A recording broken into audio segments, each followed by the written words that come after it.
देखिए न्यूट्रिशन में ये है कि जितना प्रोसेस्ड फूड है ना उसको मैक्सिमम कट आउट करें, मैक्सिमम। और जितना नेचुरल फूड है वो लें। और उसमें भी मीट जो है उसको बहुत डिस्करेज किया जाता है। ठीक है। आप ज़्यादा प्लांट्स लें, whole food plant based diet आपकी ज़्यादा हो, लें आप मीट लें लेकिन बहुत कम लें।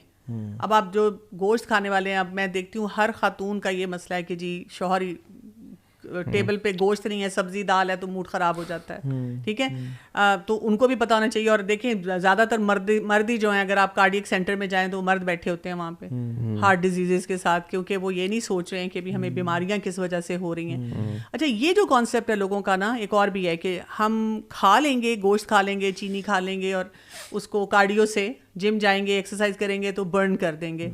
कैलोरीज आप बर्न कर देंगे, लेकिन जो आपने वो खाया है और उससे जो टॉक्सिक एलिमेंट्स ने जाकर आपके लिवर को, आपके गट को, आपके पूरे सिस्टम को डिस्ट्रॉय करना शुरू किया, वो तो चेंजेस रहेंगी।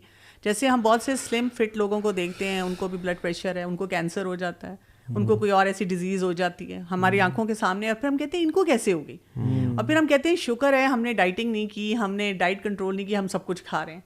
हम ये नहीं सोचते कि उनसे हमारे इफेक्ट्स क्या होंगे। एक तो ये है। अच्छा, इसमें लेकिन एक प्रैक्टिकल सवाल ज़हन में आता है, जो मेरा भी है शायद, वो ये कि हम गोश्त तो कम कर देते हैं, लेकिन हमारे यहाँ जो पाकिस्तान में सब्जियों बनाने का जो स्टाइल है वो भी मुझे लगता है हम वो जो भून के और तेल में, तो आई थिंक सब्जी का भी वो एलिमेंट, तो प्रैक्टिकली हम इसको, अगर कोई बंदा मीट कम करना चाहता है और चाहता है कि टेस्टी फूड भी खाया जाए सब्जियों को, देन आई थिंक उसका cooking style also needs to be change. बिल्कुल, कुकिंग स्टाइल पे तो आपको डेफिनेटली काम करना होगा, इससे और ख़वातीन का मसला भी कम हो जाएगा। आप स्टीम्ड वेजिटेबल्स बना रहे हैं और उसको आपने थोड़ा सा हेल्दी मैरिनेशन कर दिया, आप दही का इस्तेमाल कर रहे हैं। दही दूध से ज़्यादा हेल्दी समझा जाता है, क्योंकि दूध जो है उसमें आपको वो जाएगा, आपकी वो जो है ना क्रीम है, और उसकी वजह से आपका कोलेस्ट्रॉल लेवल ज़्यादा हो सकता है। लेकिन जब आप योगर्ट लेते हैं तो उसमें वो वाले फैक्टर्स भी निकल जाते हैं, प्लस योगर्ट जो है वो एंटी इन्फ्लेमेटरी है, आपके जिस्म में जाकर, हाँ जी, उसमें प्रोबायोटिक्स आते हैं। अच्छा, इसी तरह ये डिफरेंस हमें पता होना चाहिए डाइट में, कि एक होती है कैलोरिक डेंस और एक होती है न्यूट्रिशन डेंस। ठीक है, हमें कैलोरिक डेंस फूड लेनी है, न्यूट्रिशन डेंस लेनी है। अच्छा, न्यूट्रिएंट रिच फूड होनी चाहिए हमारी। वो जो आप बता रहे हैं ना, खाना बन रहा है, अब उसमें हम कैलोरीज पूरी ले रहे हैं, लेकिन उसमें न्यूट्रिशन कुछ नहीं रहती। बिल्कुल। तो न्यूट्रिशन जो होती है ना उसको वैल्यू दी जाती है। इसीलिए आप देखें कि जैसे कच्चे फल सब्जियां, हमारा सिर्फ मसला ये होता है कि उसमें भी फर्टिलाइजर्स इतने डले होते हैं कि कच्ची चीज़ खाएं तो उसके भी इफेक्ट्स आते हैं। फिर उसके लिए कुछ एक्सपर्ट्स कहते हैं कि सैलेड भी अगर आप बनाएं तो थोड़ा सा उसको सॉटे कर लें, या जब सब्जी आप लेकर आते हैं तो उसको थोड़ा आप 15-20 मिनट पानी में डिप रखें ताकि वो फर्टिलाइजर्स के इफेक्ट्स जो हैं वो उसमें से निकल जाएं, क्विक वॉशिंग ना करें। और इसी तरह से अपने टाइमिंग्स देखें, यानी फाइबर बढ़ाएं, नमक को कम करें, एडिड सॉल्ट ना लें। हमारे तो देखें हम सूप पीने जाते हैं तो सूप आप पी रहे हैं, अब आप सूप में फिर आप बहुत सारी चीज़ें डाल रहे हैं, नमक छिड़क के हम डालते हैं, तो नमक भी बहुत बुरा है। वाइट सॉल्ट तो बिल्कुल ही इग्नोर करें, पिंक सॉल्ट की तरफ आ जाएं। जी बिल्कुल, ये जो फाइन सॉल्ट हमारा मिलता है ये बहुत ख़तरनाक है।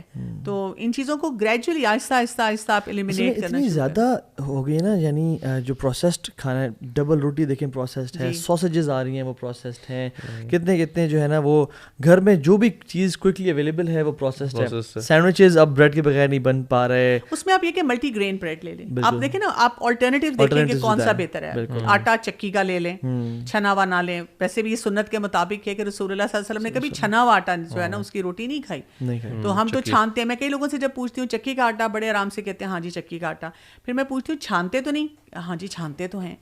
तो मैं कहती हूँ छानना ही तो नहीं है उसको, आपको छने बगैर लेना है। इसी तरह मल्टी ग्रेन ब्रेड लें, और इसी तरह अंडा अगर आप लेते हैं तो अंडे भी बहुत ज़्यादा नहीं लेने चाहिए, कुछ लोग डेली खाते हैं तो क्योंकि उससे कोलेस्ट्रॉल लेवल आपका बहुत हाई होगा। और ये भी देखा गया है कि जो ज़्यादा फ्रीक्वेंट अंडे खाते हैं उनको डायबिटीज़ जल्दी हो जाती है, ब्लड प्रेशर, हाइपरटेंशन, ये सब चीज़ें जो है ये बीमारियां उनकी बढ़ जाती हैं। और वैसे भी अगर हम तिब्ब नबी को पढ़े ना तो रसूलुल्लाह सल्लल्लाहु अलैहि वसल्लम का जो दस्तरखान था उस पर एक टाइम पे एक खाने से ज़्यादा नहीं हुआ करता था, यानी he never used to mix two foods. अगर आपने फॉर एग्जांपल राइस ले रहे हैं उसके साथ वो गोश्त का सालन भी बना हुआ है और सारा, हमारे यहाँ जब तक 2-3 डिशेस ना हो ना हम कहते हैं भाई कोई मसला, कोई फाइनेंशियली कोई मसला तो नहीं हो गया, कोई गरीब हो गए हैं, क्या हो गया भाई।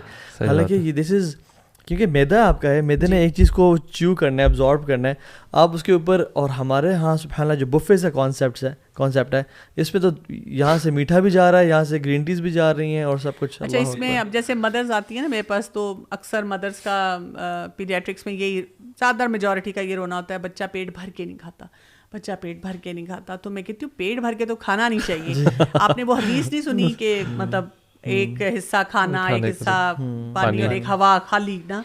अच्छा 2 सेकंड तो दे आर शॉक ना, उनको बिल्कुल समझ नहीं आती कि वो मुझे क्या बोलें। फिर वो देखती है मुझे, फिर वो कहती है नहीं वो बात आपकी ठीक है, लेकिन फिर भी पेट तो भरना चाहिए ना। तो वो इतना पेट भरने का कॉन्सेप्ट हमारे यहाँ पे है ना कि पोर्शन साइज नहीं हम कंट्रोल कर पाते। तो अब आप देखें कि आपको खाना पड़ा है, पोर्शन साइज कंट्रोल करें। इसी तरह से जैसे आपने ये बात की ना मिक्स करने का, आप मीठी चीज़ पहले खाएं, उसको थोड़ा टाइम दें एब्जॉर्ब होने का, फिर नमकीन।